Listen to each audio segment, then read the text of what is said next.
Gina and Cole were at the top of their fitness game, their success taking them all around the world. But then life took an unexpected turn, and now they've closed the doors to their gym to open up the ones to their home for children who need it most. And they've never looked back. In a previous life, Gina was an Australian champion bodybuilder. Back in the day. Another lifetime. Another lifetime ago, yeah. Did it for about 7, 8 years. And went on to win like 3 Miss Australias, South Pacific, Oceania, represented Australia in the World Championships. Cole, a black belt in karate, travelled the world as fitness trainer for the great Kostya Tszyu, conditioning him to several world boxing titles. But life took a turn, from boxing gloves to kid gloves. Now the couple are baby whisperers. So instead of being in Las Vegas, doing what you do, living the high life, here you are. Yeah, I could have been holding a cocktail instead of a baby bottle at 3 o'clock in the morning. God has different plans for all of us. Yeah. People say, oh, I can't believe you do it. But we're lucky that there's 2 of us, so we can share the workload. At an age when most of us want to put our feet up, the Western Sydney couple have become emergency foster carers and have nurtured 12 vulnerable kids. So we love them and treat them like they're our own. And we give them the best possible life we can. They want for nothing, they need nothing. Yes, that was the beauty of Costa. A few years ago, their lives changed direction when they became full-time carers of their young grandson. They sold their thriving gym and opened their home to kids. So we started doing a lot of courses. And then one of the courses we did, the woman running the course told us stories of babies that had come into care. They were in the maternity ward. The only times they were held is when they were changed or when they were fed. Because, you know, you can't blame the nurses because of the workload. They can't just sit there holding the baby all day. So Gina said, I never want to think of that. So Gina couldn't stand the thought of a little baby lying in a hospital, so you thought, well, myself and Cole can look after them. Yeah, I just think if you can help anybody in any way, that's how it should be.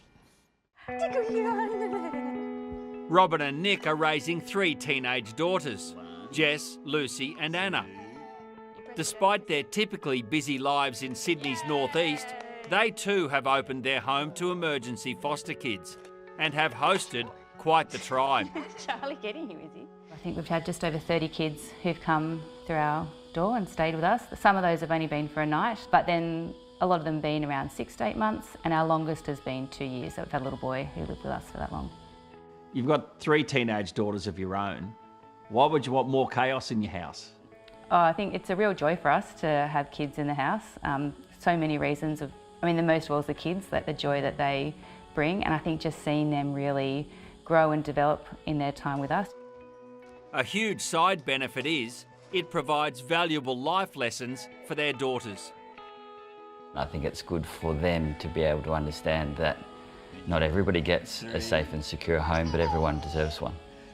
I think it's been good for us, it's been good for our family. So all of our girls can now look after a young child. They can feed them, bathe them, change them, do nappies, the lot, which is a great life skill. Deal with tantrums. Deal with tantrums. The girls playing an active role in raising their temporary siblings.